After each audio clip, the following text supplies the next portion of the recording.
Not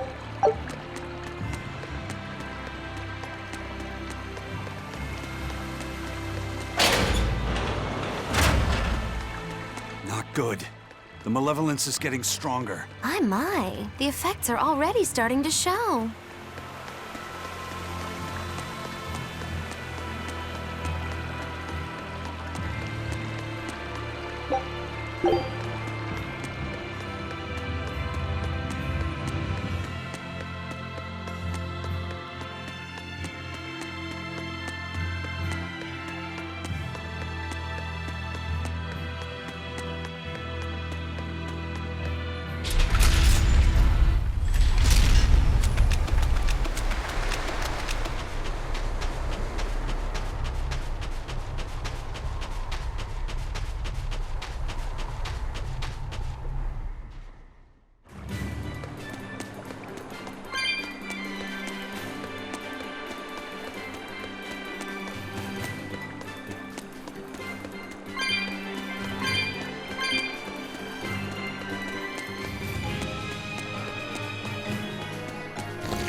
Grim, what's up? Did you come to share something else you found in that book? Not quite.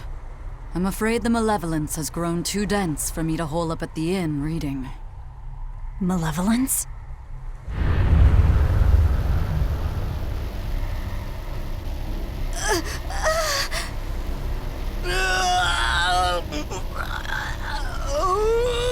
The hell? What's that coming out of their bodies? Malevolence. They're all hitting their limits.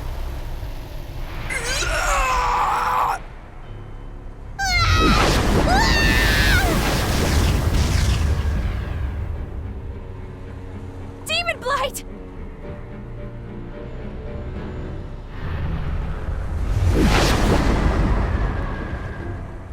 Even the inn girl! Why is this happening? They're demons now. Their malevolence is spilling over. The malevolence. All of that energy spilling from their bodies? That's what causes the demon blight?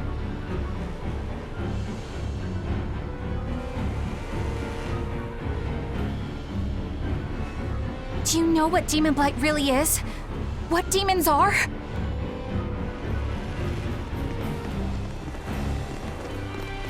They couldn't have gotten far! Track them down at all costs! We'll talk later.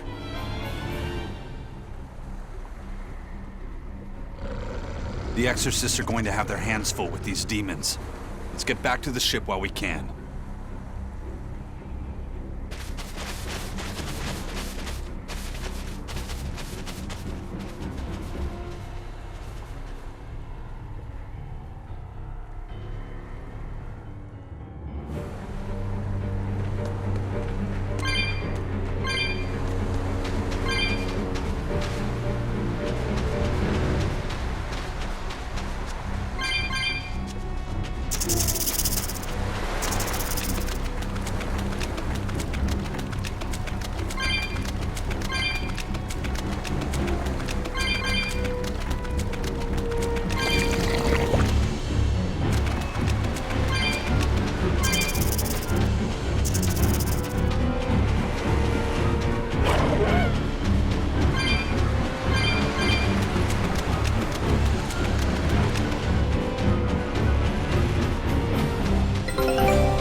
we going? Where's my mom? Kamoana, your mother is still far away. Then I need to wait for her at home. Let's go back to Haria. Scary demons are running through the village. It's too dangerous there now. But I want to see my mom. Your mom would be sad if you got hurt by a demon. Come with us, and we'll keep you safe until she comes back. Okay, I'll go with you. I wouldn't want Mom to be sad.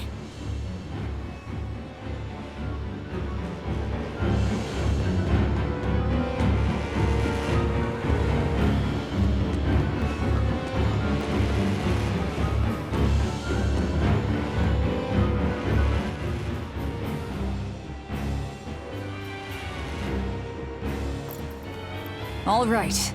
You're going to tell me about the demon blight and malevolence. Are you seriously thinking of breaking the Moloch taboo? That depends. Moloch taboo? This is about more than just the demons. You could say it's the truth behind how this world really works. The knowledge can be devastating to humans, throwing into question everything they think they know. And so the Malachim agreed to withhold it from humans, for their own protection.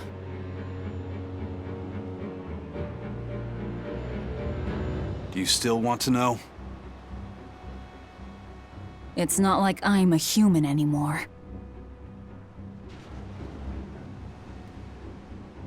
I can't keep lying to myself. I can't go on unless I know the truth. You asked for it.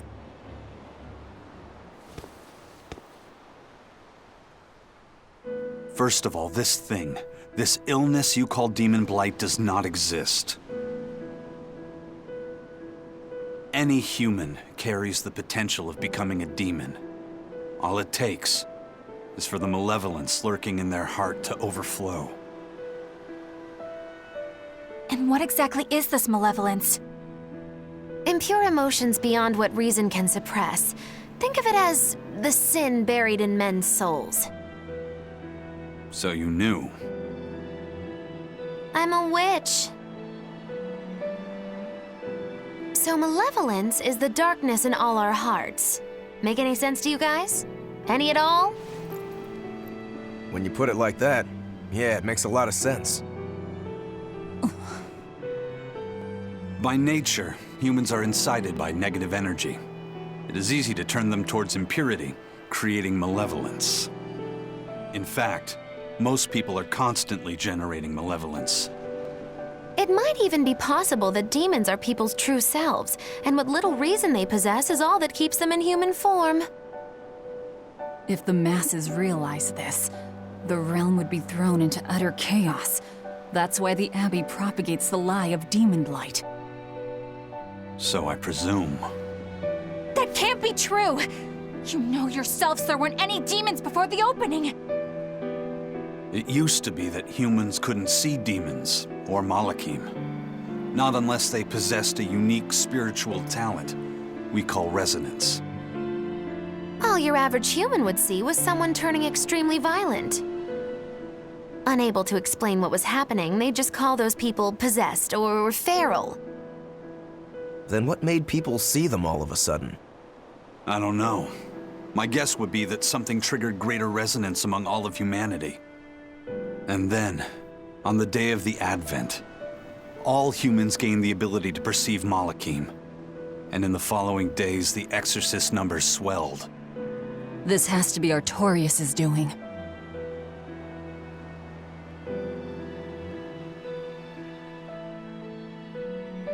But if there's no sickness, why would an entire village turn into demons at the same time? 8-headed is the lord of the land, with 7 mouths to devour malevolence. Humans produce malevolence, which Therians consume and transmit to a Nominat. But when we removed Kamawana from the Earth Pulse point... Clever boy. That's right. With no Therian to absorb their malevolence, the villagers could no longer contain it.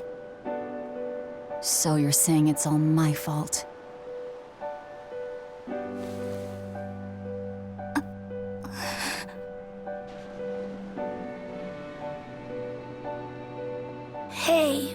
what's going on.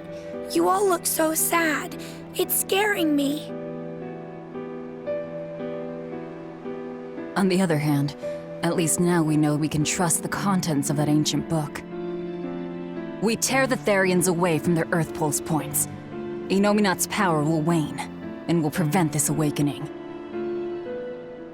But if we take away the Therians, then more and more humans will turn into demons. It's the only way to kill Artorias. Ooh, the knives come out. So even the truth won't stop you. Very well.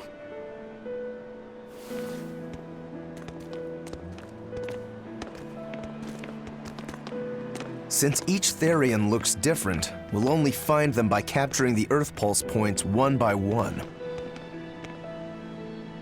What separates humans and demons?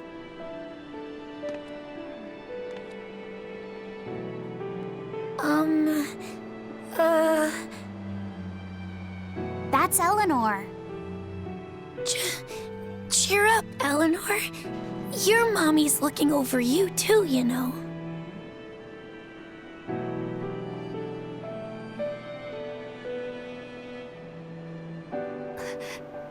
Yeah, so she is.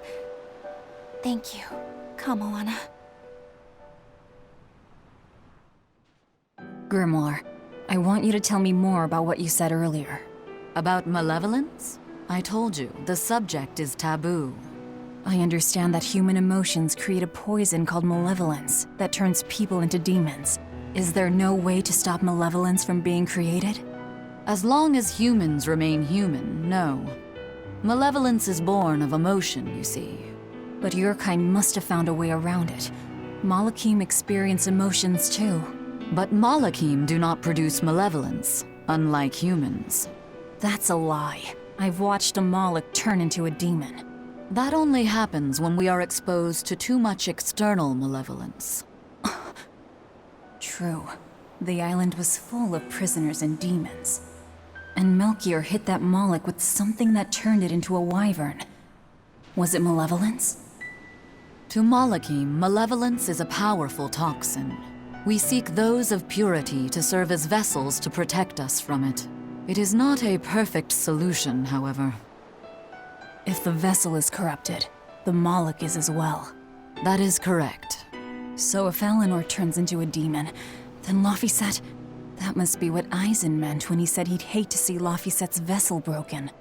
A small crack in one's soul is often all it takes to break a person apart. So try not to pick on our squeaky clean exorcist too much, Thanks for the warning.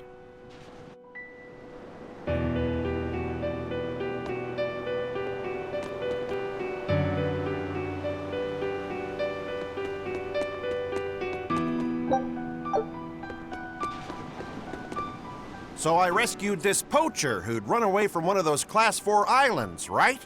She mentioned something about being hired by some chef to go hunt a rare wolf on the island. But she didn't see a single blasted critter on that island, let alone any rare wolf. Place was empty. Then why did she run away? Even though she never saw nothing, she kept hearing some beast howling round the island. Freaked her right out, I tell ya. When she got back to her boat, her food had been pilfered, and her ship was scratched up to hell. She got out of there as quick as she could, but her ship sunk soon as she hit open water. Sounds like whatever's there is as smart and manipulative as it is vicious. Sounds like. Later I heard some talk about how several exorcists had gotten killed on that island. If you plan on going, you'd best be very cautious.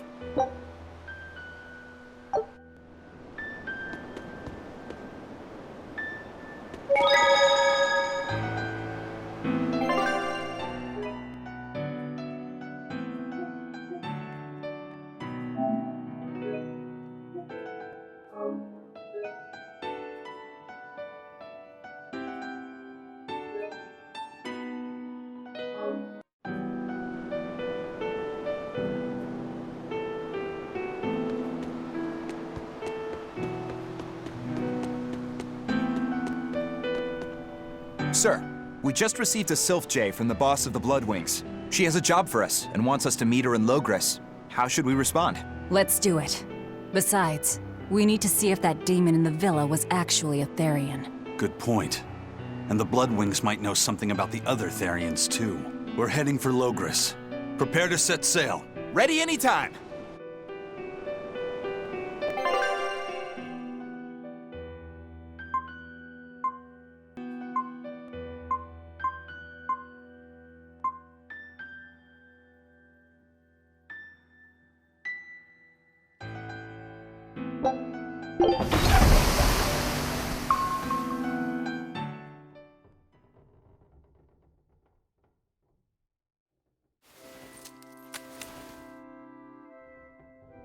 I lost my mother to a demon. Yet that girl's a Therian. I don't even know what I want anymore. Hey, that's pretty! You like to look at that thing, don't you? Yes, my mother... Someone very important to me gave me this. I treasure it a lot. Looking at it gives me strength. Do you want to see it? Yeah! Ah! What's wrong? My face! It's scary! I don't want to look like that! I don't want my mommy to hate me! Mommy! Mommy! When I was her age, that's just how I cried. Come, Moana. I want you to see this. That huge owie. What happened? It's big and ugly, isn't it? There are scary things about my body, too. But do you think I'm scary, Kamoana? No, not at all. But are you all right? Does that hurt? Thanks, sweetie. I'm all right, I promise. What about me? Do you think I'm scary? You're such a sweetheart, Kamoana. Nobody could ever be scared of you.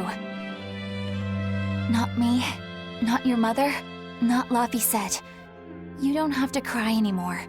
It'll be okay. I promise. Okay. That scar, was it from a demon? Yeah. They attacked my village when I was a girl. I was so hurt I couldn't move. But my mother lured them away from me so I could survive. What happened to her? The last thing she said to me was, "Stay strong and keep living." Oh. Come to the deck. Grimoire says she's learned something from the book. Hey, why's your face so red? It's nothing. Somehow, I doubt that. It's nothing, I swear.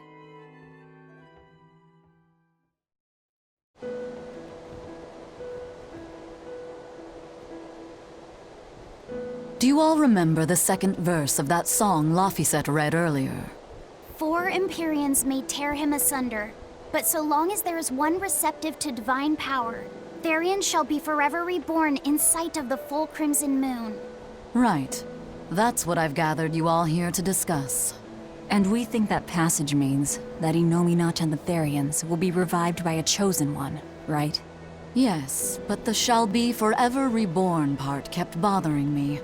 I've reconsidered my analysis. Suppose that instead of someone being chosen by Innominat to create Therians, the song means that Innominat chooses who becomes Therians. But so long as there is one receptive to divine power, Therians shall be forever reborn.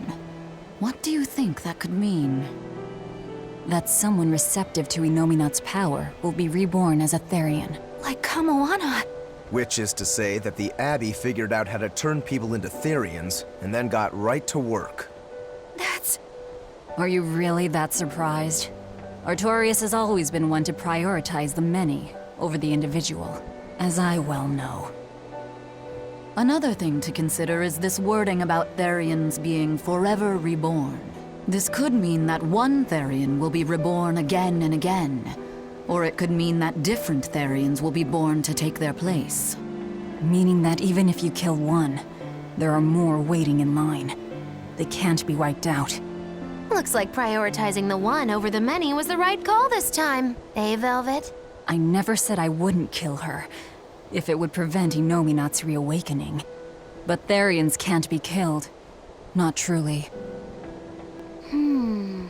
So, in a nutshell, if you kill one, another person who's receptive to Inominat's power will be reborn as one. Right. But the song says that 7 mouths feed the body, so there's only so many around. If you don't kill them, the next ones won't be born. Exactly. So we remove the 7 Therians from their Earth Pulse points instead. But then, we also have to protect them so the Abbey doesn't steal them back. Or kill them. Sounds tricky. We've got to protect my bug, too. Yeah, you take real good care of that thing now. Got it? You bet I will. In that case, we should probably work on securing a proper hideout for ourselves. You got a secret base or anything, Eisen? It's every man's fantasy, but sadly, I don't. We need a hard-to-find spot. One where we can guarantee a steady supply of malevolence for the Therians. Somewhere devoid of people but full of malevolence. Real poser you got there. With the Abbey in control of the entire continent, finding a place like that will be easier said than done. Meanwhile, Inominat's reawakening draws ever closer. We'll have to keep collecting our Therians while we search for a hideout. For now, let's just get to Loegres.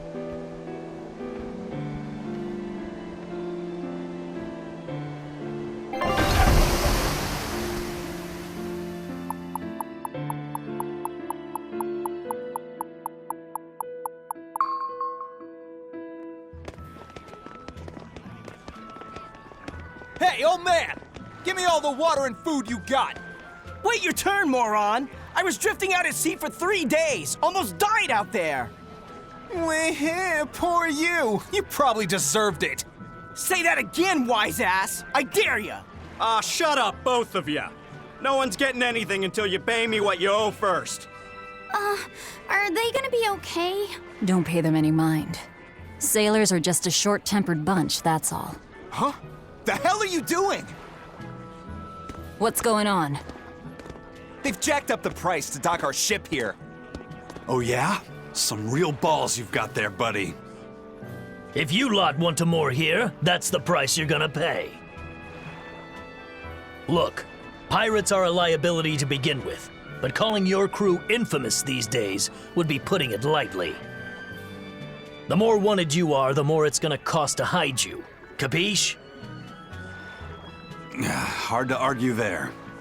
Benwick, just pay the man what he wants. Yes, sir. You're such pushovers. You and the captain both. I knew I could count on you to come through, Eisen. Pleasure doing business with you. Looks like I'm causing you trouble. It comes with the job. Don't sweat it. Some sailors just have longer tempers than others. Noted.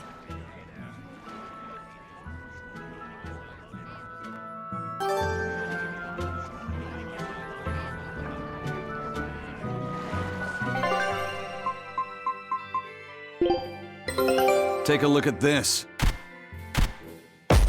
Quitting is the same as defeat.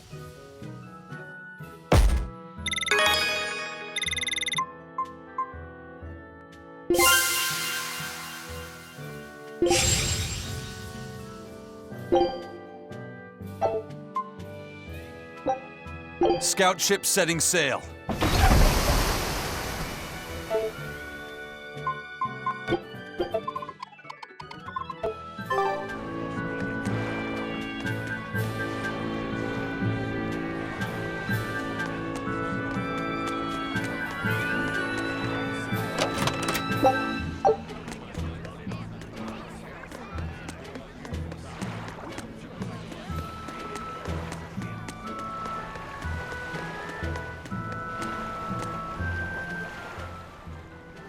right, everything's all fixed up. Now to polish this ship from top to bottom. You really throw your back into your work, don't you? Why shouldn't I? The Von Eltia is our pride and joy, our weapon. And most importantly, our home. I'm sure you've heard this before, but she's one odd-looking ship. The Von Eltia was built by the Kingdom 12 years ago, using the very best technology available. She was designed for search and seizure operations on the high seas. Apparently, her unusual design comes from an engineer who is familiar with technology from the far continent. But on her maiden voyage, a string of mysterious accidents took the lives of the captain, then the second, and then the third in command. People thought the ship was bad luck. She was about to be scrapped when Captain Ifrid came and snatched her for himself. If the ship was bad luck, why did Ifrid want it? Well, I'm sure part of it was that he wanted a sturdy ship, capable of reaching the far continent. But when I asked him why, he said, "She looks interesting." She's too interesting if you ask me. We've been chased by storms, struck by icebergs, attacked by a giant whale. You name it. 3 years ago when the first mate arrived, it all made sense. To think we'd been haunted by a Reaper the whole time. Oh, come on. Don't go blaming the captain and the first mate for every bad thing that happens. I bet you're all just frustrated because you're forced to go where they tell you. None of us are forced to be here. We're here because we choose to be here.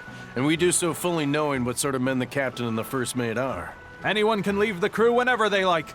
We're free pirates, each of us, here because we want to be. Some of us love adventure, some are looking to test their fate, and some are just searching for a good place to die. We're a ragtag bunch of rogues, that's for sure. But not a one of us has died carrying regret or resentment. So we're glad to help out you and yours. But you'd best not forget what we stand for. I won't. They're quite the crew, aren't they? Were all those accidents truly caused by your power? Yeah. I've been searching far and wide for a way to lift the Reaper's curse. But when I couldn't find a single thread to follow on this continent, I turned my eyes to the other side of the ocean. And that's why you boarded this ship. And a fine ship she is. The Von Eltia was built from 1,000-year-old wood, you know. Before I found my coin, she was my vessel. But then the accidents came. And then Ifrid stole the ship. Did he know you were on board? Definitely. He had pretty solid resonance going for him. Although at first, I think he assumed I was just a dour-eyed lubber worthy of little notice. I suppose being a Reaper tends to take its toll like that. No argument there. But still, whether they could see me or not, they didn't act any differently at all. I fought my damn curse with everything I had. And Ifrid and his crew fought right along with me. Hell, we even finally made it to the far continent. And you didn't find anything there? To help with your curse? I didn't even look. But that's why you went there, isn't it? Eventually, I just got tired of fighting back. The crew, they taught me how to feel alive. And the joy of pursuing my dreams alongside good friends.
Just when are we gonna be allowed free access through Vortigern? Having to go all the way around it every time is far too inconvenient. If they insist on building a big gate over the sea, the least they can do is let honest folk through it. I get why you're upset, but maybe they just haven't been able to devote the resources to fix it after those savage demons wrecked the place. Look, those demons who attacked Helaves are still on the loose, aren't they? Yep, standing right here. From what I heard, the demons who wrecked Vortigern were the same ones that killed the High Priest. What? No way. Wait a minute. The High Priest was killed? Yeah. The official story is that he's injured or sick or something, but I heard differently. Then no wonder they haven't had time for Vortigern. I hope the Abbey finds those demons quick. Those monsters need to pay for what they did. Looks like our infamy is growing by the day. Maybe they've even put a bounty on us by now. They keep embellishing our escapades, though. I'm honestly a little hurt they're calling us monsters. The more they embellish, the easier it is for us to get around. Confusion and panic will only help us.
The Bloodwing butterflies operate in the Empire's shadows.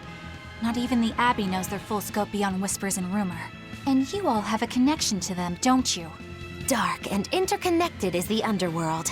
We've heard voices in the shadows, glimpsed faces behind paper-thin masks. The attack on High Priest Gideon. Was that at their behest? Yeah, the Bloodwings asked us to take him out. We did it in exchange for information that could lead us to Artorias. Information? You would assassinate a man for mere information? Yes, information on the shepherd who rules the world. Not a bad deal if you ask me. We just work with them when our interests align. Nothing more. That's the kind of thin justification I'd expect to hear from them, too. But the Bloodwings were acting upon knowledge that the High Priest was harming the people of the city. You're right. The incident with the nectar was the church's failing. And it seems that the Bloodwing Butterfly Network goes further and deeper than we had thought. They knew about the barrier at the throne, too. And Velvet's expertise at dove mimicry. Would you stop bringing that up? Dove mimicry? What does that mean? I have no idea. There was a dove near the dock checkpoint. That's all. Huh? Right! It was a black, full-chested dove, wasn't it? Cuckoo! A black, full-chested dove? Is that some sort of underworld code word?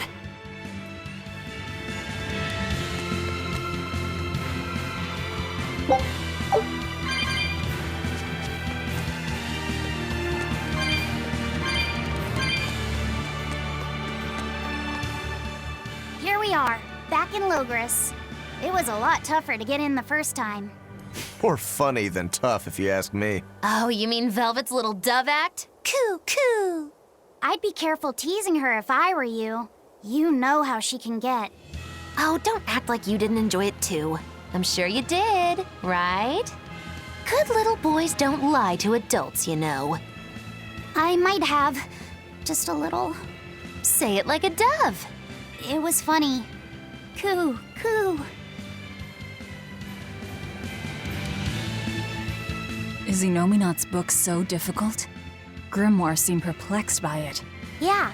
She said it was written in ancient Avarost, a language that uses Impressionist script. I've never heard of Impressionist script.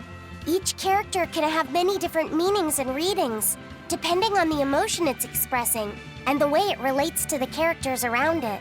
Some modest records on its grammar and structure survive, but none that say how to read the emotion the characters express. Grimoire said that you have to recreate the writer's feelings as a sort of starting point in order to read it. I see. And you have a talent for that sort of thing? I guess I do. But a script based on emotions? That's as far removed from modern language as can be. Yeah, it's completely unrelated apparently. How can it be completely unrelated? After the temperance of Avarost, the entirety of human civilization vanished. The language went with it. Much as a blooming flower loses its petals, the Avarost civilization grew too far and came to its final end. The surviving buildings and ancient tools, the likes of which our technology cannot replicate, were the beginning of that end. In any case, it sounds like deciphering that writing will take quite a while.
Man, the capital sure is big.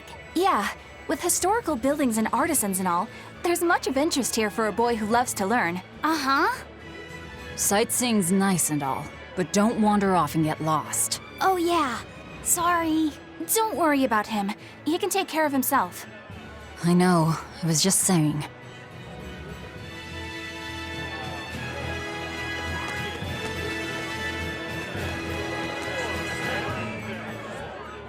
You look like travelers. I have some good news for you. The restrictions on travel to the Aldina Plains are going to be lifted soon. The road's opening back up! So, that's the latest word on the streets? Ha! I see what you did there. I try to liven things up around here. Well, ever since Lord Artorius became the Shepherd, demon attacks have gone down. The world's filled with hardships, but perhaps things are starting to go in the right direction. Perhaps. The demons who nearly destroyed Helives are still skipping about on the loose, though. What? And just the other day, a village near Yseult was destroyed by the demon blight. Guess the capital doesn't mind, though. What? Don't worry about it. Your shepherd and the Abbey are going to save the world, right? Listening to you has kinda gotten me all nervous again. If you hear any other scary stories, let me know, please. I've got one with fresh blood, melted bodies. Oh, maybe that tale about the demon doll that comes alive! If you're going to waste time, we're leaving you here. Well, that's enough of this detour then. Sorry to be such a drag. Wait! That doll one sounded really cool!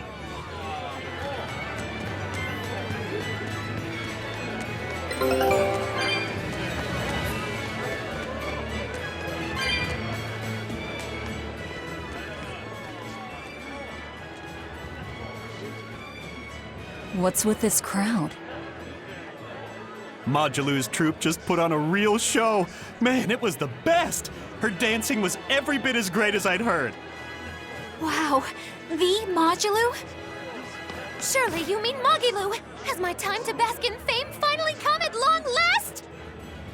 No, we're talking about Majulu, not Mogilu. You know, Lulu, the famous dancer? She actually goes by the majestic Lulu, but everyone calls her Modulu. Just watching the beauty of her dance, you can't help but feel like maybe everything's gonna turn out okay in the world. Sounds like a pretty cheerful act she has. Cheerful? This is all a ripoff! She's just trying to pass off as Mogilu's menagerie and profit from our good name! What good name? We don't actually perform anything. I was planning on getting started eventually, but now this con artist comes along and ruins everything! I can't just ignore that, you know. It's Modulu! You did great today, Modulu. I loved it. Thank you so much. But according to my teacher, I still have a long way to go. I'll work hard to do better next time, so I hope you'll come see me. Modulu's teacher is a dancer named Balta, whose immense talent brought him all the fame in the world. But Balta suffered a tragic injury that took him forever from the stage, and now Modulu is working hard to carry on his dream. So, you're Modulu then? I am. My teacher and I work really hard to put on performances that'll leave a lasting impact. And I refuse to let anyone call me a phony. Oh? And how do you propose to stop me? Taking it to the stage and seeing which one of us can better hold a crowd? Yes, that's just what I was hoping for. Lulu, don't go around picking petty fights. But sir, this woman, she... You should know better. If you have the energy to spare spitting vitriol at people, you should refocus that anger into moving your body. If you need to express yourself, do it on the stage. Yes, sir. You're right. Teacher, is the pain acting up again? It's no matter. What does pain compare to losing the ability to dance? Anyway, what matters is how you're holding up. I'm fine, sir. Good, then let's head back and practice some more.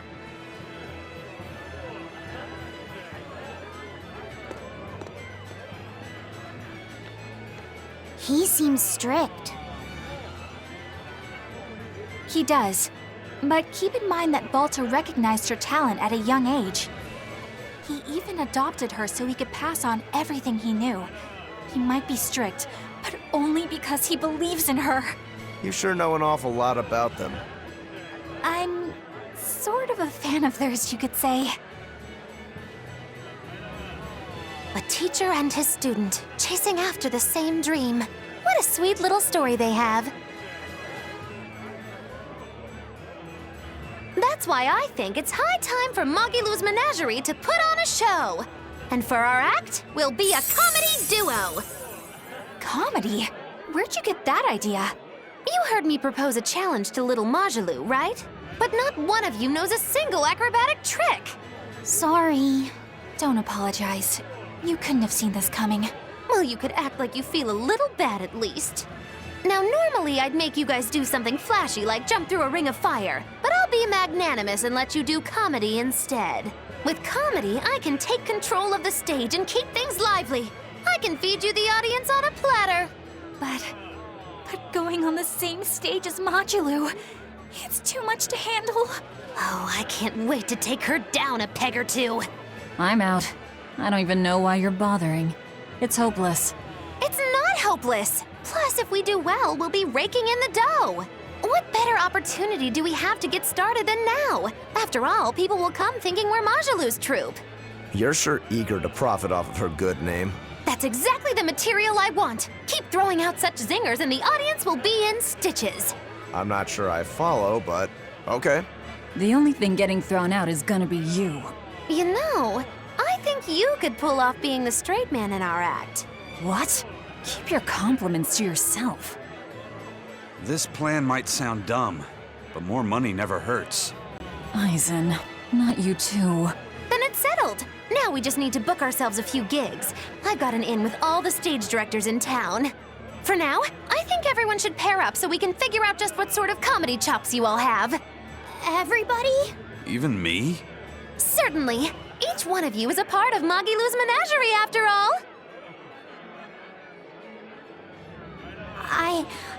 I'm not so sure about this.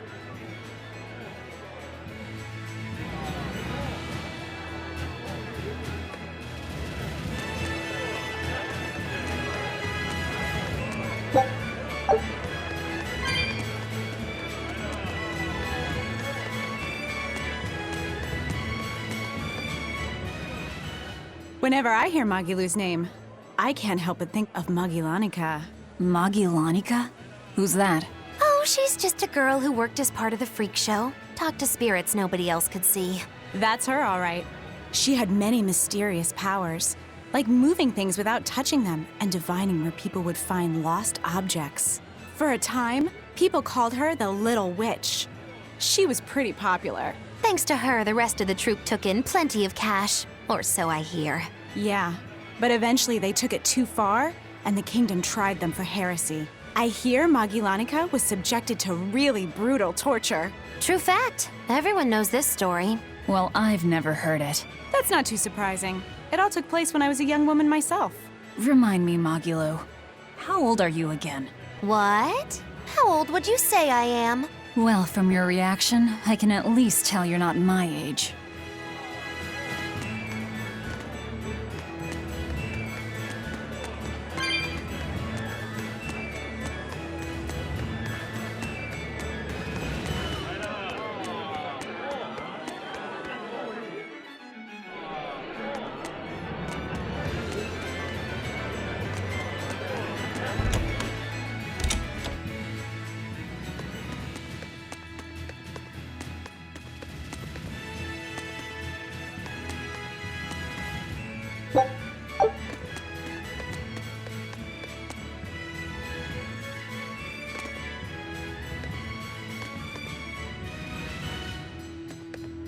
It's a history book titled The Rise and Fall of Midgand.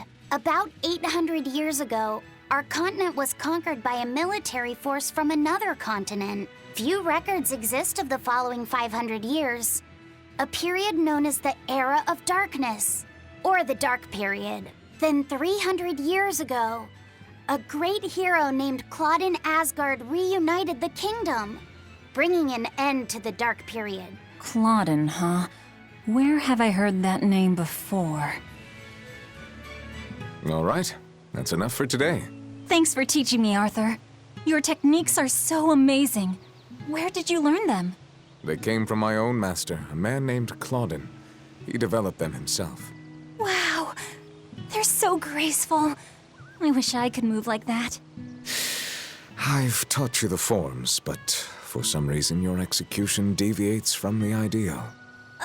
Well, my body just kinda moves on its own. You're a handful, Velvet. But I will say you do resemble Claudin some. He was a strange person himself. He always wore this peculiar cape, for instance. Cape, you say? Deep down, Claudin was strong like fire, vivacious like water, steadfast like earth, and free like wind. I can't help but admire him to this day. Wow, I'd love to meet him. Sadly, that's impossible. Is he dead? Yes, he is. He died to protect me. That's why No way. The events recounted in this book happened 300 years ago. It can't be the same Claudin. Velvet, are you okay? I'm fine. Don't mind me. King Claudin was quite strong, wasn't he? He was more than just that. He's the most well-loved and trusted king in our history. Or so the book claims. To this day, all of Midgard's rulers claim to be direct descendants of King Claudin Asgard. Knowing that, there might be meaning behind them bestowing Artorias with the grandiose title of Shepherd. I could see it as an attempt to recreate the same glory enjoyed by the Hero King who ended the Dark Period. If that's true, it's a childish ploy. The world's not so easily changed. I wouldn't be so sure. What matters is that the title inspires hope in the people, who in turn give him their support. Then, as their shepherd, he can guide his flock in any direction he pleases.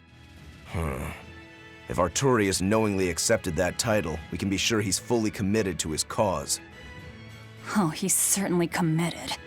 I've seen just how far he's willing to go.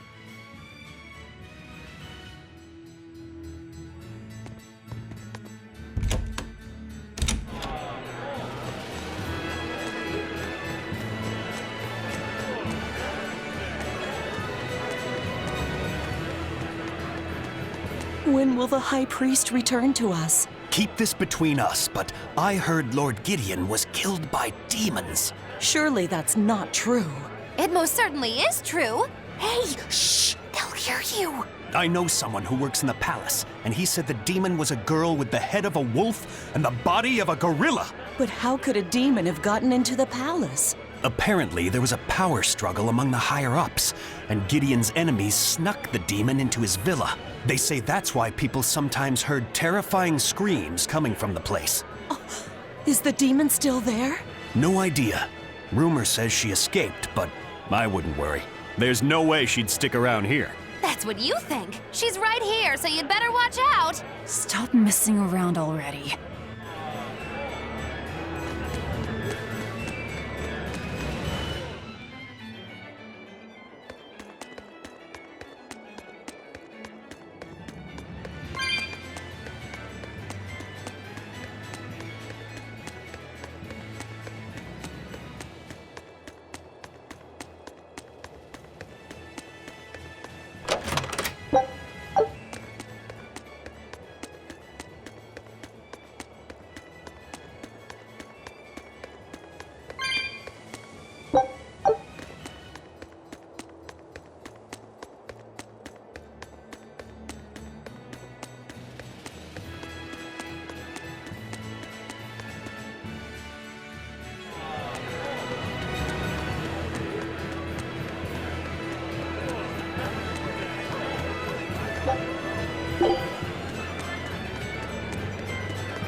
The nights are so cold of late. It's gotten harder to get flamestone, too. I hear the port at Helavis is at a near standstill. No matter how much flamestone they mine from Mount Killerhouse, they can't get it shipped out. I'm sure the Abbey is aware of the situation. It's not just us who are suffering. We have to endure. Times like these is when we need to practice Lord Artorius' teachings. The many outweigh the individual. Exactly. I'm sure Lord Artorius will think of us soon and send aid. He doesn't give a damn about any of you. How dare you! The many outweigh the individual, right? Artorius wants to save humanity as a whole. Your individual troubles aren't important to him. You have no idea what you're talking about. Aren't we part of the whole he wants to save? What happy fools. Sorry about that. She didn't get to see a speech, so she's been taking it out on everyone around her. Really? What a troublesome kid. But really, that speech was incredible.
Eleanor, I need you to wait outside.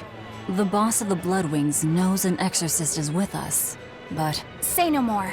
I'm sure they have clients who wouldn't appreciate their faces being known to the Abbey. Correct. Laphicet, you stay with Eleanor. Okay. I'll be back soon.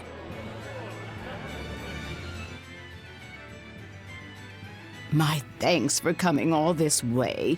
It's been a while. Would you care for a peach pie? What do you want? Oh, it would do you good to unwind every now and again, you know. Stretch a bow too far and its string is bound to snap. What do you want? I would like you to escort this person out of the capital. Something smells about this. Literally. Where am I taking them? Somewhere the authorities can't reach them. Sounds nice. I could do with such a place myself. No joke. We've been looking for a place to lay low, but we haven't had any luck yet. Well, come to think of it, I've heard a rumor that it's been a while since the Abbey has had any contact from Titania. Prison Island. Titania? But I thought the Abbey was in direct control of that place. Has the situation there gotten that bad since you left? Sometimes the answer is right under your nose. I think it might work. Yeah, could make a decent hideout, actually. The Therians could definitely get their fill of malevolence there.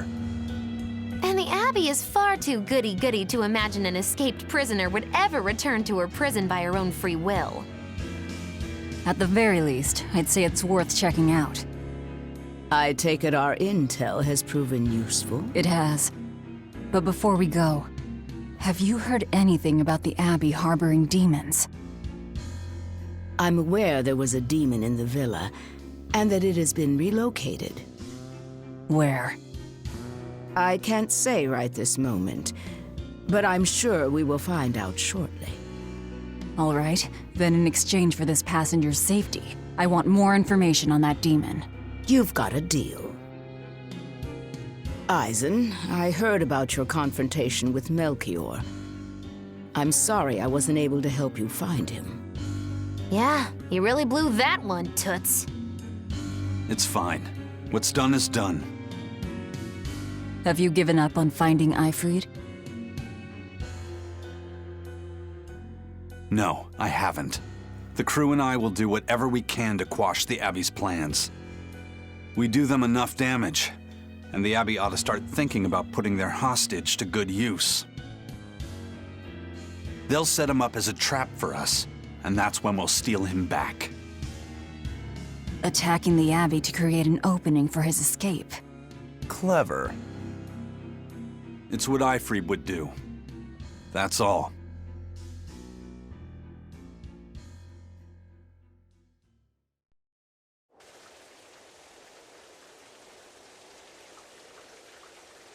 They're taking a while. Yeah. The Shepherd has a special mission for you. You are to protect the Malak Lafiset and bring him to the Loegres Abbey headquarters.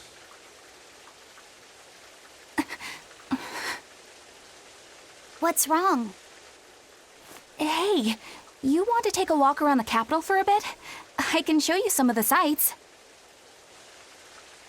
But, You can't trust me.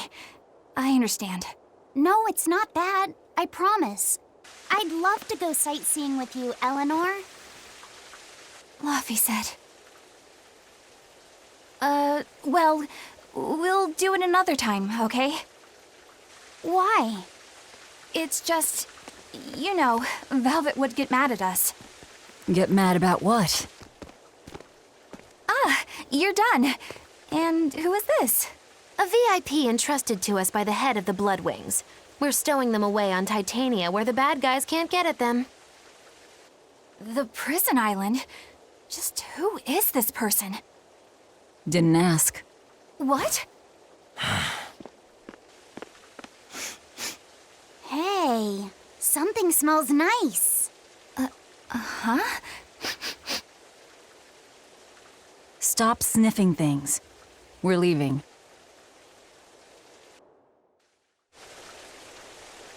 I can't believe you take a job without bothering to ask who you're escorting or why. The less you know, the less trouble you invite.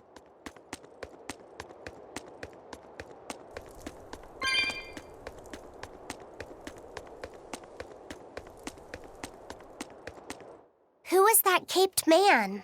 I do not know, but his hawks seemed extraordinarily well trained. Trained to hunt, maybe? I'd imagine. It takes a great deal of time and money to train a bird like that. What is it? I smell something nice. Indeed. The scent is somehow familiar.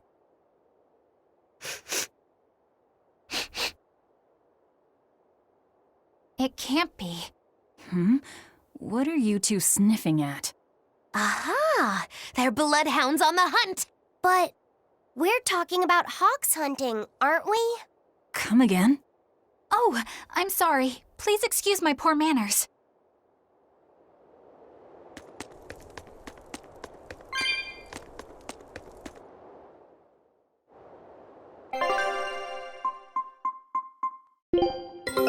Take a look at this. Quitting is the same as defeat. Eye of newt and mushroom spore, tender parts of prickle boar!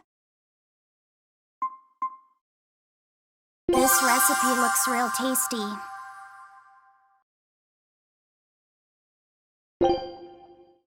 Scout ship setting sail.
This is bullcrap. You're gouging us just because you can. Well, if you want to pay less, maybe you should go find someone more generous, hmm? Looks like they're at it again.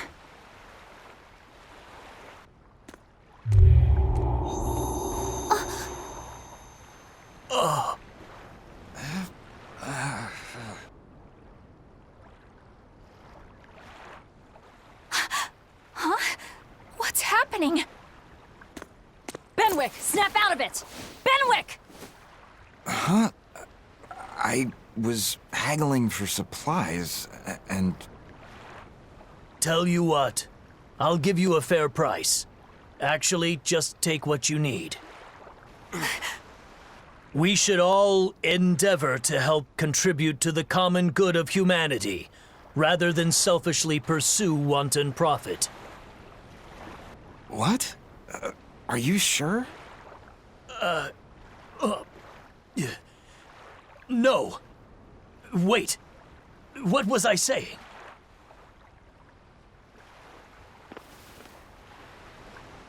You felt that too, didn't you, kiddo?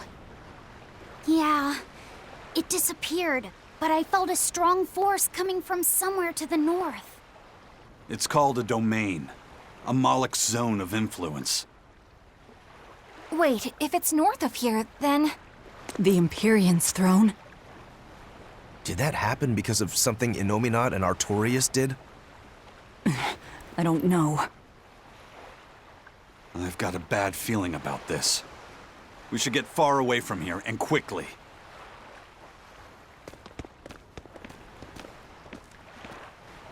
So, the suppression.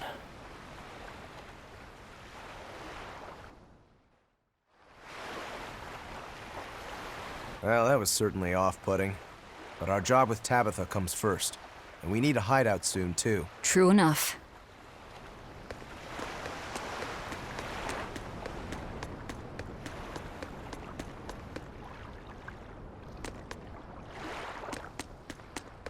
Hey, geezer, you alright? What nonsense are you spouting, youngin'? That's one spirited old man. Well, it's just that you suddenly got all polite on me, and you were all like, "Oh no, good chum, worry not about your debt to me." I thought I said stop spouting nonsense. It's not nonsense. You did say it. I heard you say it. He did, but we were all acting strangely. You said, after you, fine sir. And I said, no, I simply couldn't. You first, dear friend. There's no way in hell I would ever let you go first. Come to think of it, that's right. But he said not to worry about our debts, and now he's taking it back? That's inhuman, cruel, ruthless. They lost control of themselves, but still have their memories. Maybe something was manipulating them. What in the world happened to us? I don't get it, but what I do get is that he said we don't owe him nothing. So my debt to you is off, right, old man? Same here, same here. Shut your traps! I'd be flat broke if I let you knuckleheads off the hook. Now shut up and pay up. Something really strange happened here. Seems so. And I think this is just the beginning of it.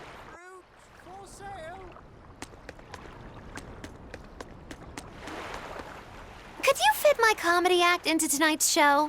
I'm still breaking in my new partner, but I can carry the act. I'd appreciate you squeezing us in. For you, Maggie dear, I'll do it as a personal favor, but you get 200 flat. No expenses, no per diem.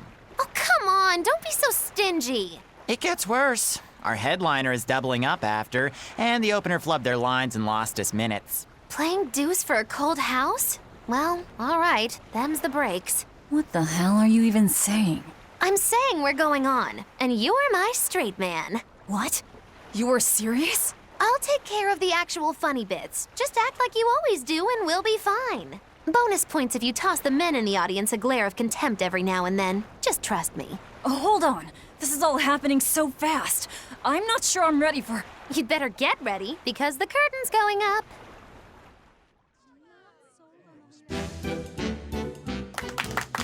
Hi there! We're Maggie and Val, your lovely comedians for today! Magicazam! We're still new to the comedy business, but we'll do our best to give you a memorable show. Now, I'm Moggy, the bright, beaming one in the pair, while my moody little partner here is... Hey, what's wrong, Vel? Everything okay? You need to put some energy into this, or we're in trouble. Come on! If you've got one redeeming feature, it's your moxie. That might be, but this is different. I can see you're going through something right now. All right, let's take a deep breath together. Excuse us for just one moment.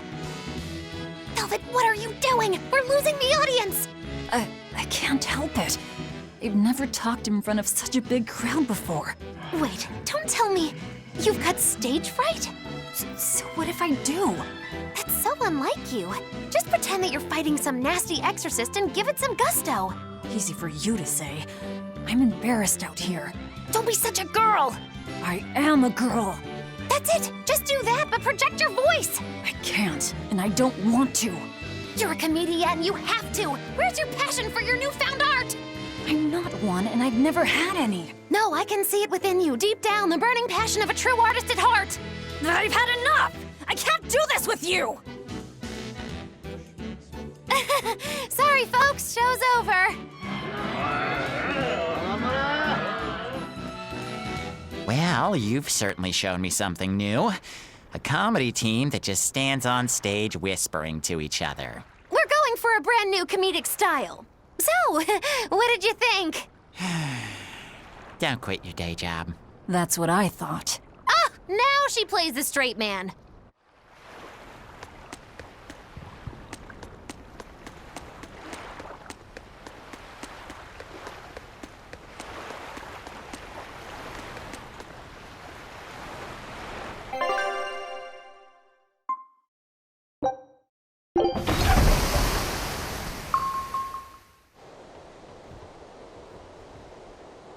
All right, we're safely on the rolling waves. Don't you think it's time you showed us your face, Mystery Monk? You're right. My apologies. I knew it! Prince Percival! Percival Ilmid Asgard, crowned prince and heir to the throne of the Midgand Kingdom. So he's next in line, is he? It looks like someone already had me figured out. Yes, Your Highness. I could tell from your fragrant wood scent, as only the royal family may wear it. But if I may ask, why? Must I explain myself to gain your aid? I myself could ask what an exorcist is doing consorting with members of the underworld. I don't... It doesn't matter why you're here. On this ship, you're here for us to use to our advantage. Treat me as you will. It's not like I can ever go back.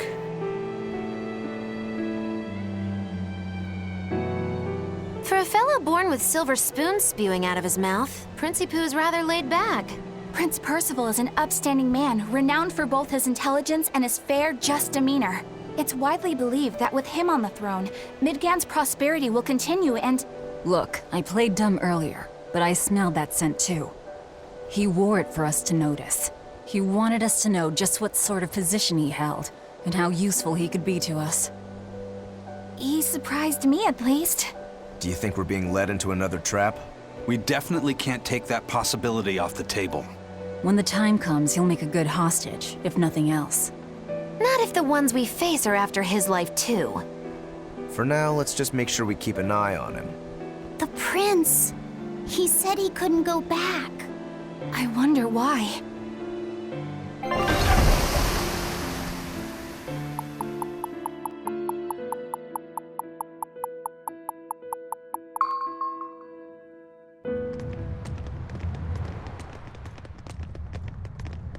The whole island's a prison. It's like a secret fort or something.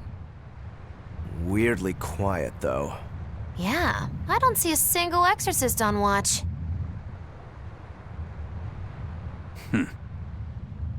Let's scope out the inside.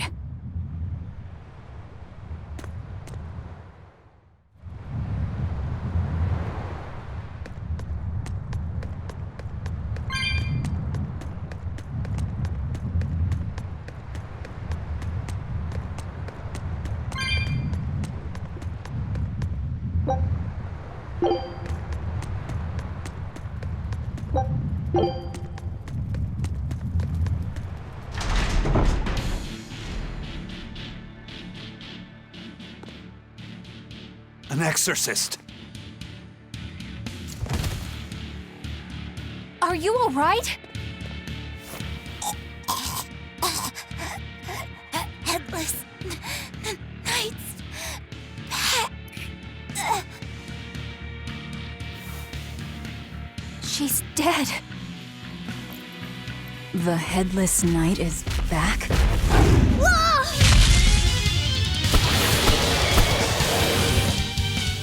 Think this is the demon that attacked her? Another prison riot?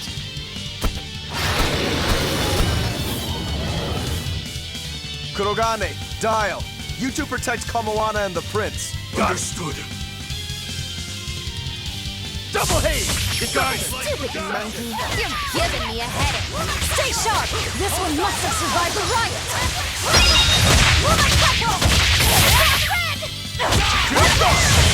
Double haze! Come on, put up some fight, okay? So did the Abbey actually fail to quell the riot? I find that hard to believe. The prison was heavily staffed with exorcists. Perhaps it was venomization. Venomization? A dark ritual, forcing demons to eat each other in order to produce ever stronger demons. So the demons devoured each other, creating a demon too powerful for the exorcists to control? I imagine the riot didn't help. Now whose fault could that have been, I wonder? Whatever happened doesn't matter to us now. We need to focus on how to take this place for ourselves. That exorcist from before said something about a headless knight, right? That one's probably the leader. Then we hunt it down and destroy it. Until we capture the island, let's use this room for our staging ground. I'll leave the prince and Kamoana to you two. Eliminate any enemies who come in. Understood. Don't expect much from me, but all right. Kamoana, if anything happens, call for me and I'll come running to protect you, okay? Okay, you stay safe too, Eleanor. Let's go.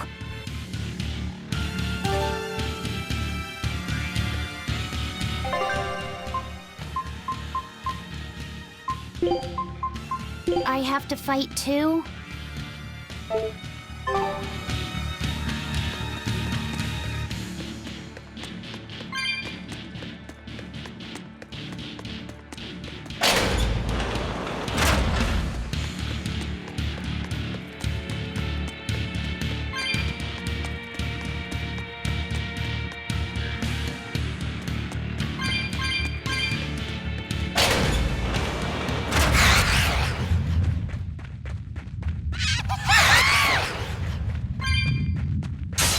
On to battle!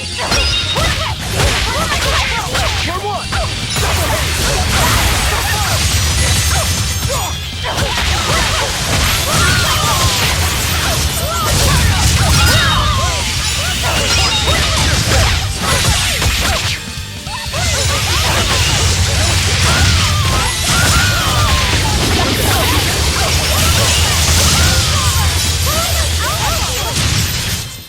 We won, right? Right?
This island reeks with malevolence. I imagine it's emanating from all the big old demons roaming about.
Try as they might, it won't change anything.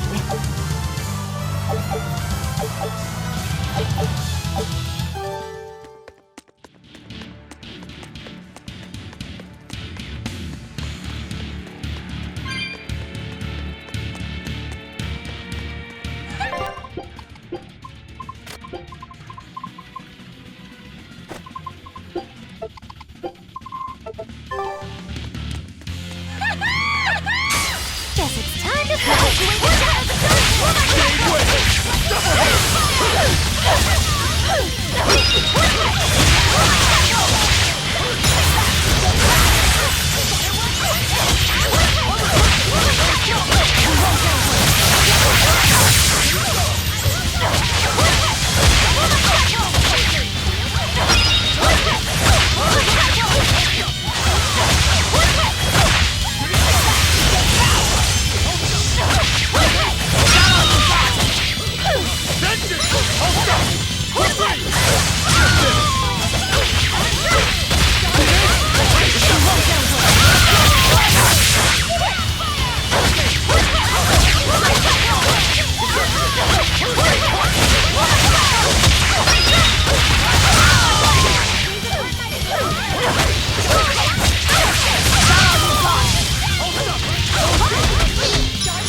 Stop fooling around.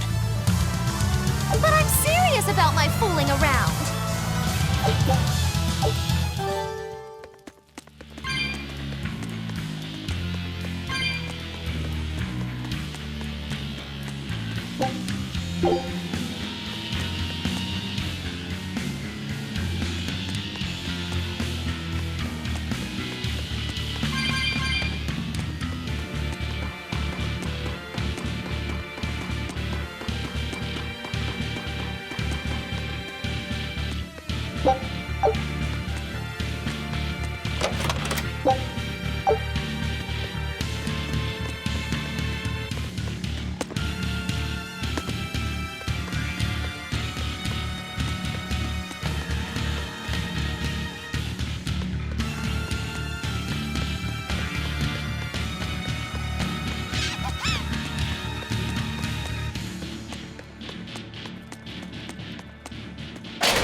better be ready.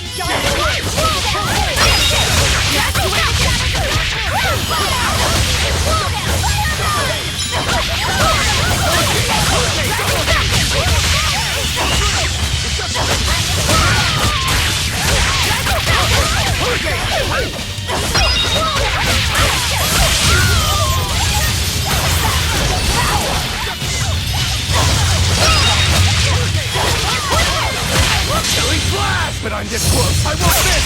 Form zero!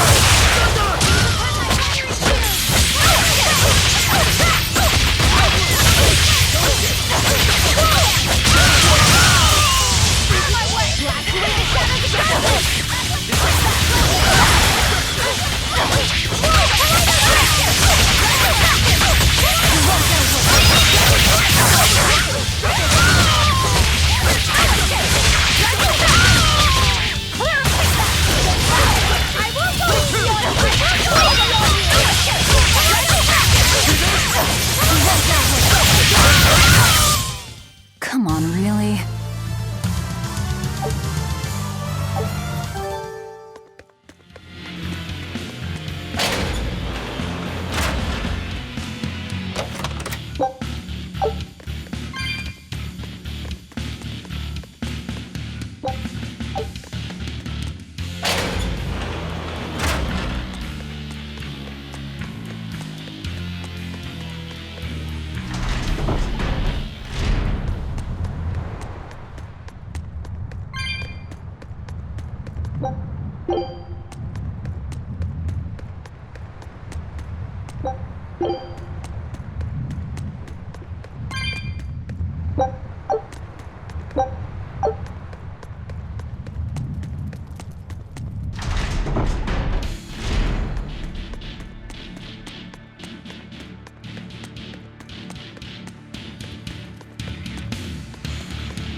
Hey, it's you again. I'm so busy! I'm so busy I can't even notice what's going on around me! You're not fooling anybody. Why bother? I was hoping to not have to deal with yous guys. Whenever I run into yous, I always lose so much monies. Because Velvet always forces unreasonable demands on you? Oh, Miss Exorcist! Your concern warms my little turtle's heart. I'm not forcing anything. I just think he's trying to take advantage of us by fixing his prices well above market rate. Price fixing? As in deliberately marking up items so as to take advantage of the less fortunate? I was under the impression that the Abbey strictly forbade such unscrupulous business tactics. Ah! Perish the thought, Miss. Our accounting is always above board. 25 hours a day, 8 days a week. No matter whens and no matter wheres, you can get whatever you needs for the same fair price. That's good to hear. Eleanor, give the nice turtles that smile he so desires. I'm sure running a business is hard work. Hang in there. Much obliged.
Don't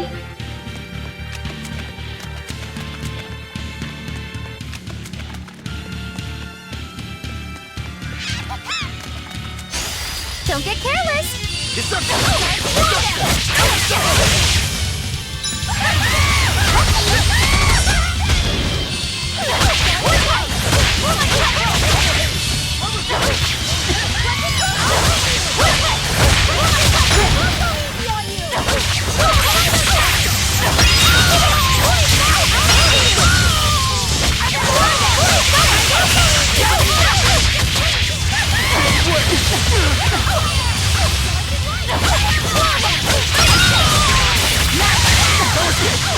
Now, rise!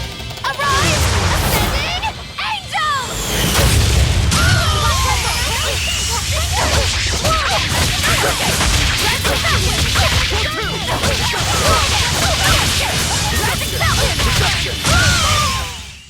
Victory is ours.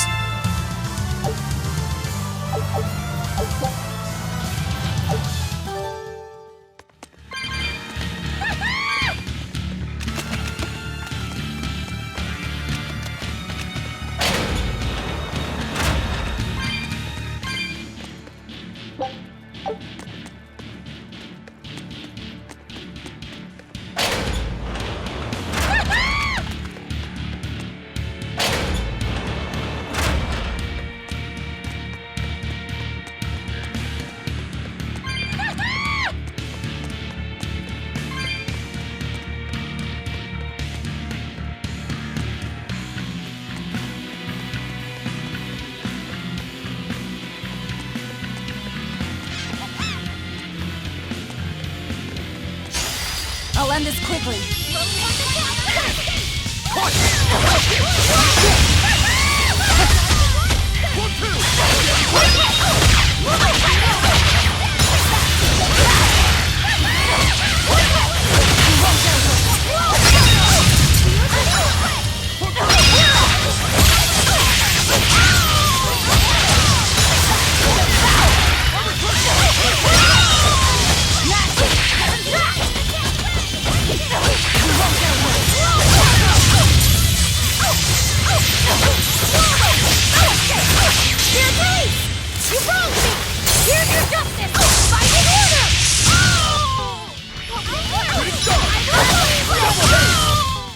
Well then, let's move on.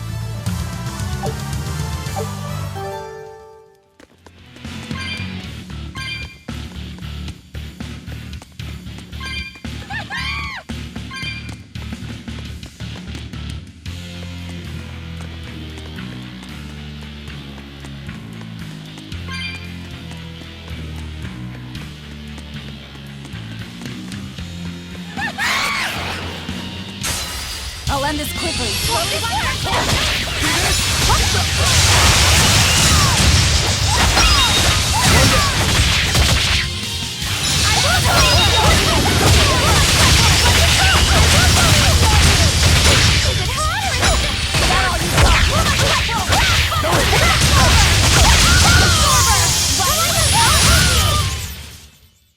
Its guardian was angry at it. Hold on. You can read a guardian's heart? Yeah.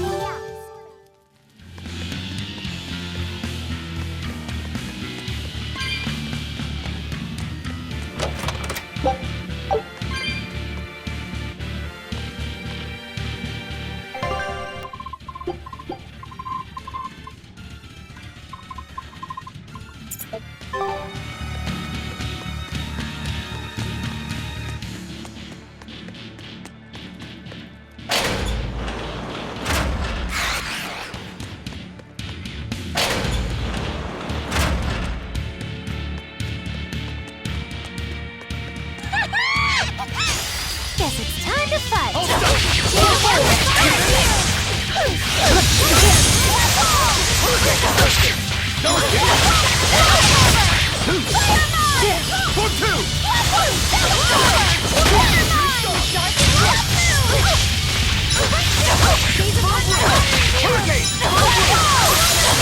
Now, with a single breath, they appear! Here they come!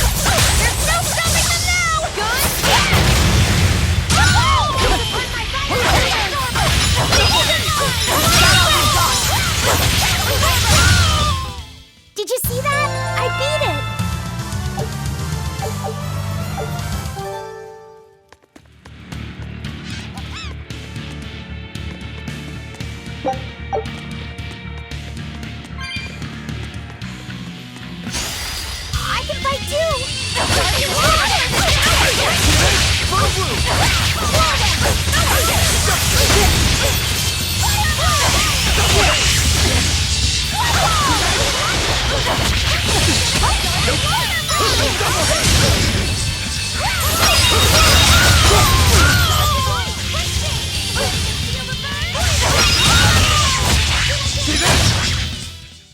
Victory is ours.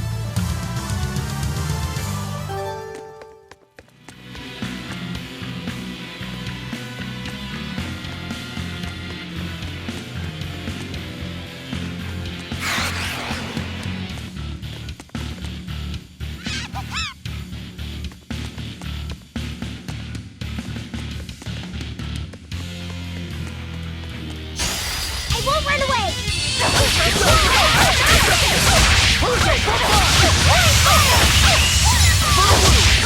You're down! You broke me! Here's your justice! Fight in order!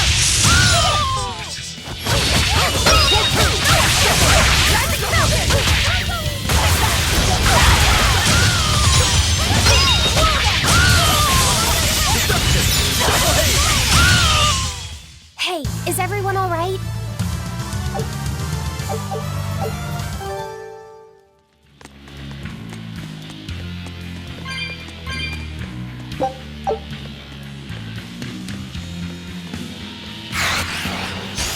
I can fight too! Killing flash! But I'm this close, I won't miss! Form zero!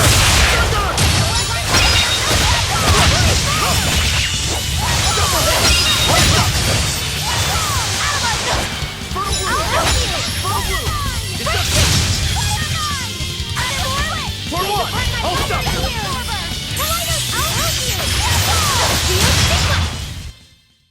You really do have a peculiar air about you. Yeah, I don't think you're...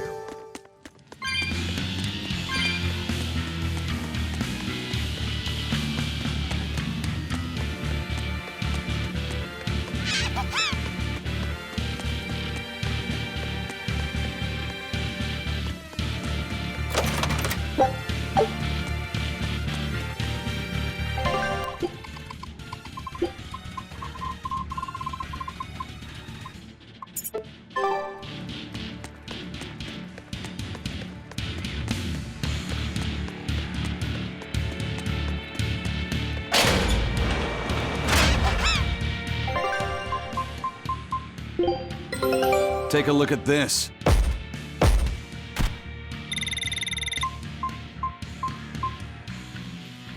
I knew this would be big. What a treasure!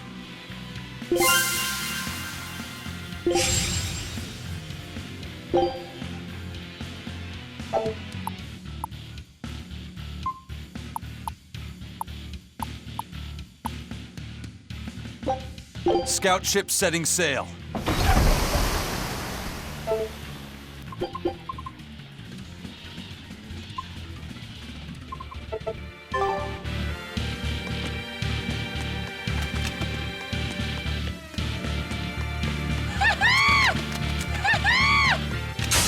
On to battle!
It was a close one, but I am the victor.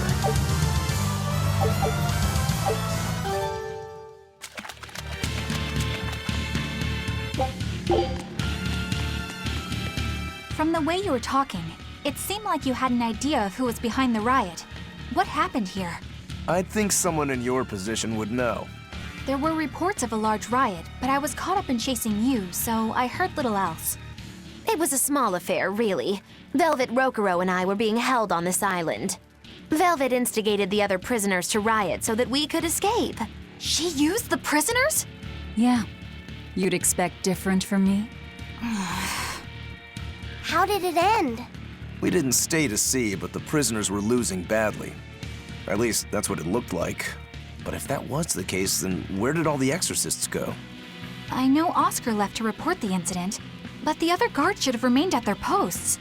Well, if they didn't flee, we have to assume they were all killed. By this headless night, perhaps? Well, no sense losing our heads, I suppose. But it looks like we're in for a heck of a fight. All we have to do is mop up anyone who's left.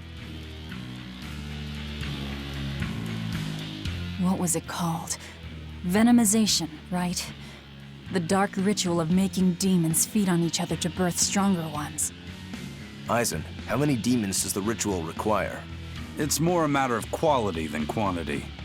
Stronger demons mean more powerful malevolence. The ritual mixes the victor's malevolence with that of the devoured, creating a terrible, bloodthirsty monster. You see, the newfound power comes at a great cost. With it, the victor's last vestiges of self-control are stripped away. So it's something even more than a monster. A seething ball of pure power and malevolence. Rougero, don't tell me you're considering it for yourself. Of course I am. I'll consider anything that can make me stronger. You cannot be serious! What's there to be so surprised about? Well, look at Velvet. She's already eaten countless demons. You're ridiculous! He's right. If it helps me find my vengeance, I don't care. Velvet! Wait, are you really going to do it? Relax, it's not gonna happen. Becoming a monster wouldn't bother me. But when I defeat my rival, I have to be myself for it to mean anything. It's the same for Velvet. It is? Besides, if I kill a previous victor of the ritual, I'll have proved myself strong enough not to need the extra power. You're ridiculous.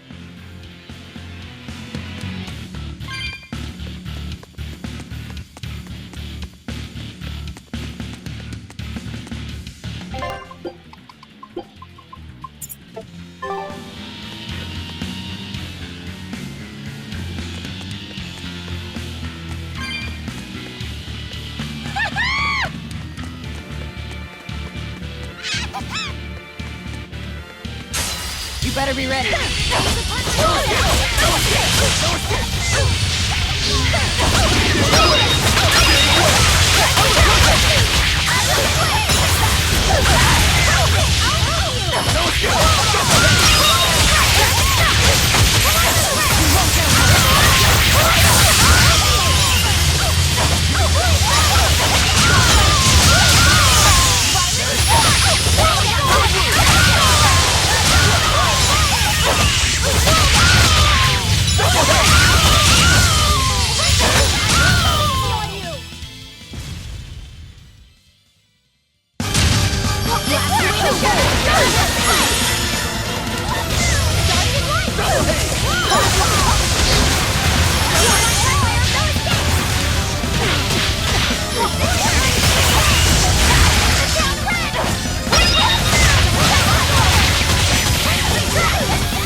Don't get overconfident.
On to battle!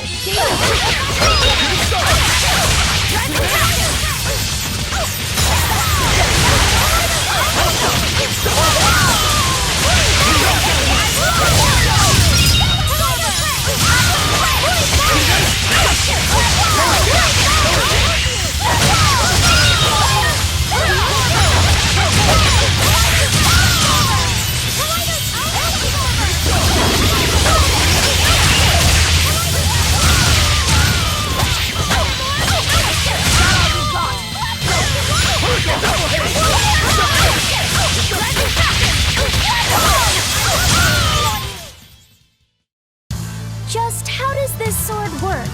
Don't touch it. You'll hurt yourself. In other words,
the Headless Knight! He must be the product of the venomization.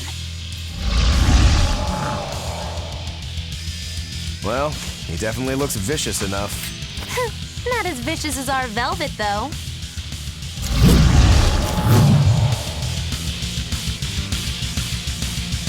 Where's his voice even coming from? I don't know. Look inside.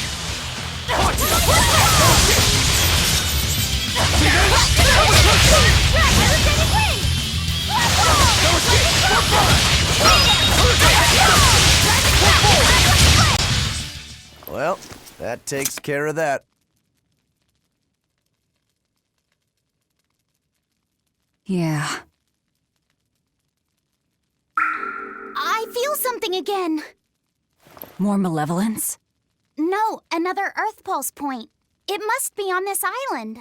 I sense it too. It's very close. Directly underneath us, I would guess.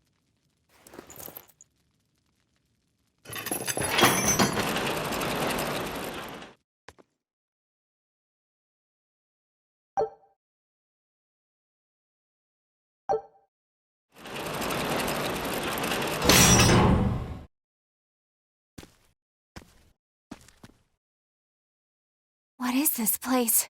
Welcome to the most secure cell in the entire complex. The darkest hole in Titania. Feel anything, Laphicet?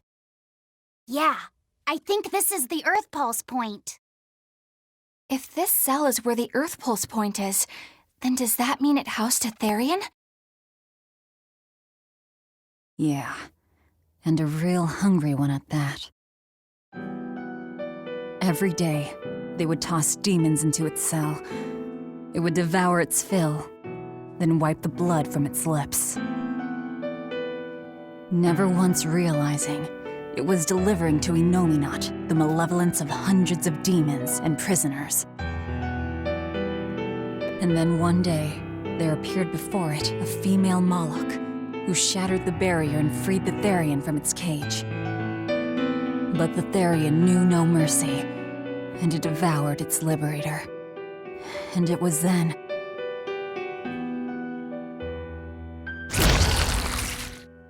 It was then I obtained the power. The power to avenge my brother! Velvet, You're a Therian? This prison island was a feeding ground for the Therian, harnessing the malevolence created by the prisoners within. But because Velvet escaped, the malevolence went out of control. Wow, the same darn thing that happened back in Kamoana's village. Lord Artorias would never have done such a thing. No. What's so unbelievable? That he used his wife's brother as a human sacrifice? That he imprisoned his wife's sister? Because that's what your damned holy shepherd did! All to get his hands on Inominat's power! I'm sure he had a reason for... A reason? To spare the world of its pain? Don't give me that! Who will spare my brother's pain? Who will soothe my brother's despair? He murdered my little brother, Luffy! And you'll stand there and tell me it was for the greater good?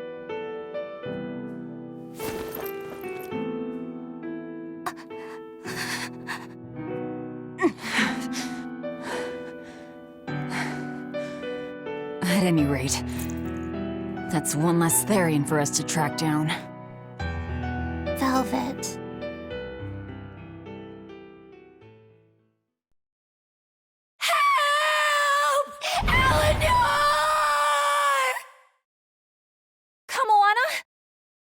What? Did Velvet yell at you so hard you're starting to hear voices now? I have a feeling something's wrong. Kamoana could be in danger. But we already beat the Headless Knight. I still can't shake this feeling. Please, let's go back and check on them.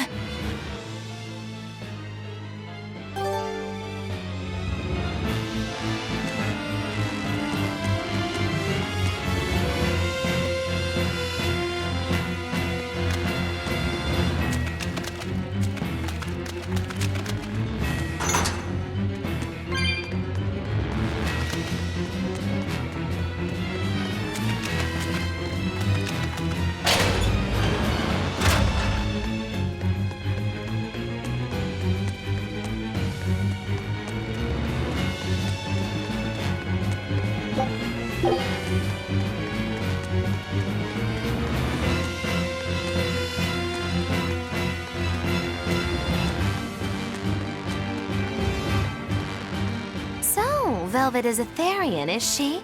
I knew there was something off about her. But it's what she cried out that's really on my mind.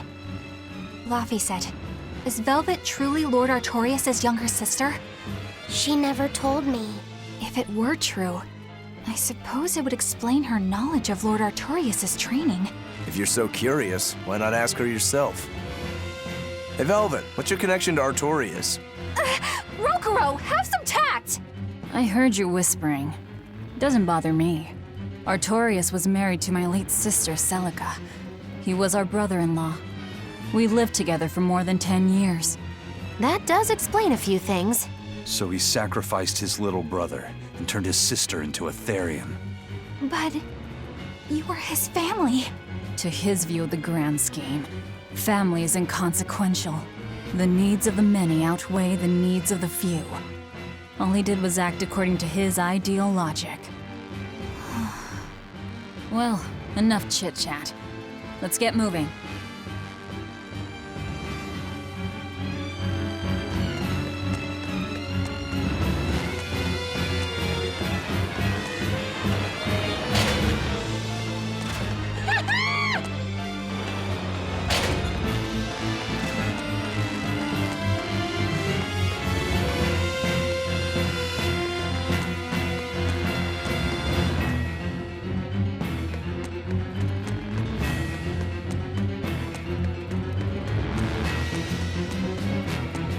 So it turns out that Velvet is a Therian who consumes malevolence.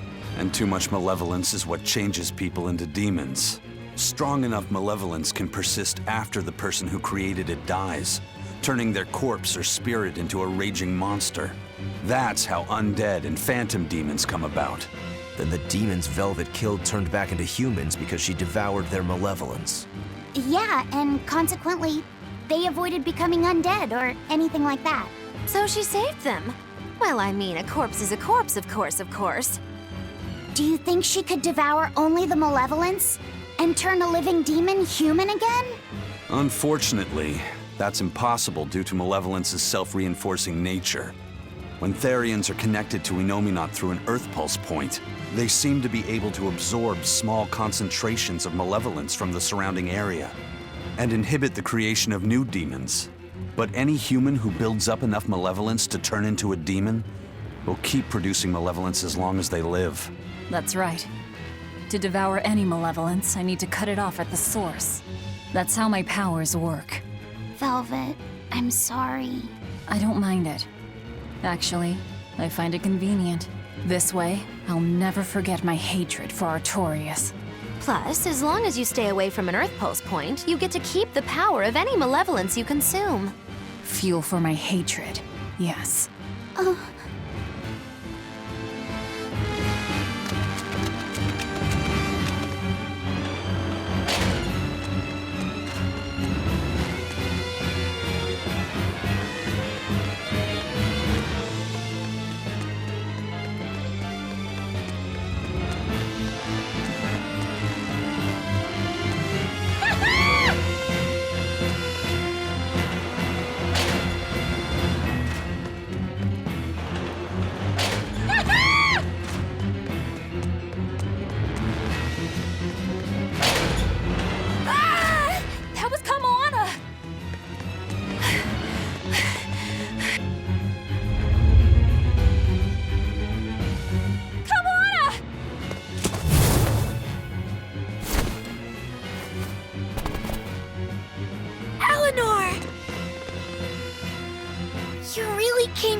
Sweetheart. A headless knight and a horse demon. It's giving off a ton of malevolence. This must be the true survivor of the venomization process. Oh, I get it! The dying exorcist lady wasn't saying Headless Knight is back. She was going for Headless Knight on horseback. Whatever the case, we'll fight whoever we have to claim this island. Now I can't help but wonder how the horse is named. Get close and look if you're that curious.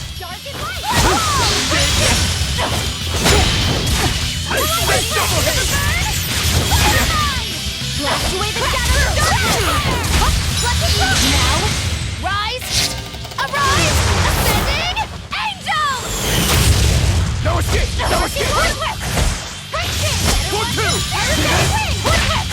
See this? No mercy! Blast away the shadows of darkness! Let it go! Blast away the shadows of darkness! Let it go! See this? Armor crush! Armor crush! Armor crush! See this? From what? Hurricane! Armor crusher! Hurricane! Shooting star! Double hit! No escape!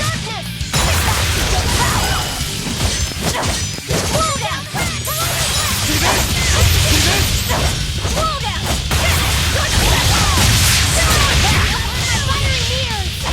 Hold up! Hurricane! No escape! Blast away the shadows of darkness! Fertile blue! Double haze!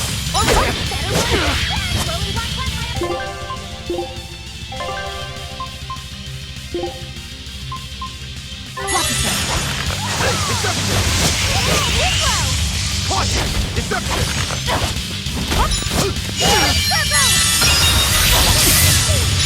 Hurricane! See this?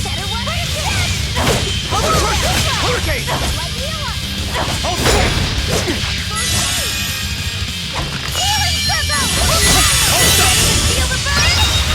still!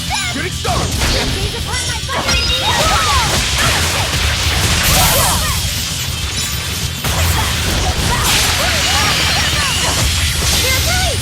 You broke me! Here's your justice! Fight in order! I can hear the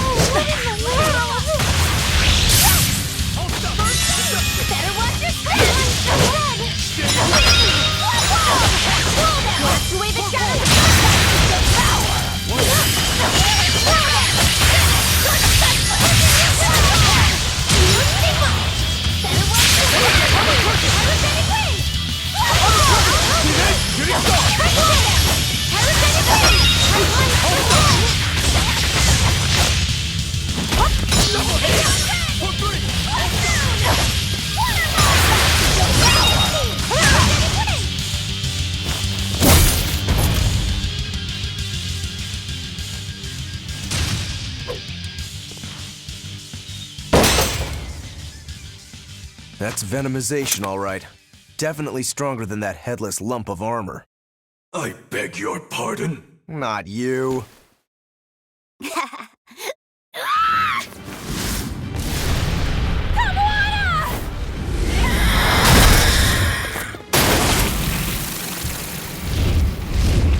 demon from the villa? No, look! It's absorbing the malevolence. It's a Therian. Actually, that hawk is Griffin, my one and only friend. A damned Therian. So that's what Tabitha meant when she said we'd find out shortly. But Your Highness, why do you have a Therian? It's like I said. Griffin has been my dear friend ever since I was a child. Even if he's a Therian now, that hasn't changed. So you knew you were helping a Therian escape. What are you plotting? I have no plots or schemes. I just want Griffin to be free. I guess we shouldn't be surprised. The Crown Prince and future king, he's gonna do whatever he likes. I suppose I am at that. But if I am, it's the first time I've ever been allowed a choice of my own. When you're a prince, you're not a person. You're an institution, one designed to serve the state and its people. Say, for instance, you're doing your law studies and your back suddenly itches. What do? I mean, I'd scratch it. Who wouldn't? When I did that, my tutor gave me a whipping so hard the blood ran down my back. The reason being that I prioritized a personal feeling, that is to say my itch, over my studies in service of the state. Seeing Griffin lay claim to the skies let me imagine my own freedom. It was my lone solace over the years. But then, he turned out to be responsive to Innominat's power. I take it the Midgand royal family is well aware that the Abbey is creating Therians. Of course. How could we not?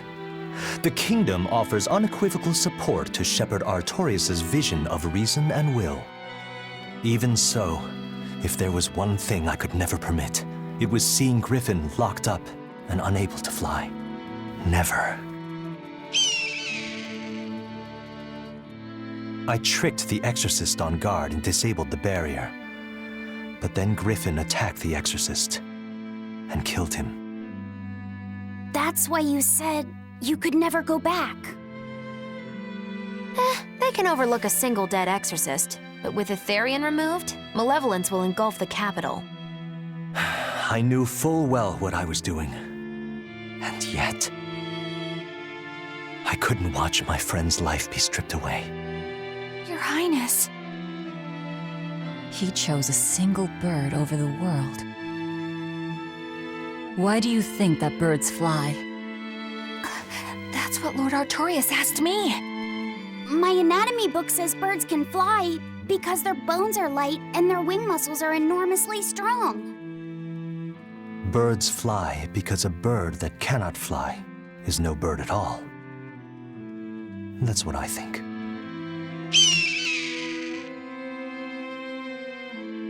I understand now. As long as you remain on this island, you may do as you please. But if you try to escape, I'll kill you. That should work. This way we'll have him on hand if we ever need a hostage. Understood. I appreciate you letting Griffin and me stay here. Well, now that that's taken care of, let's build ourselves a hideout.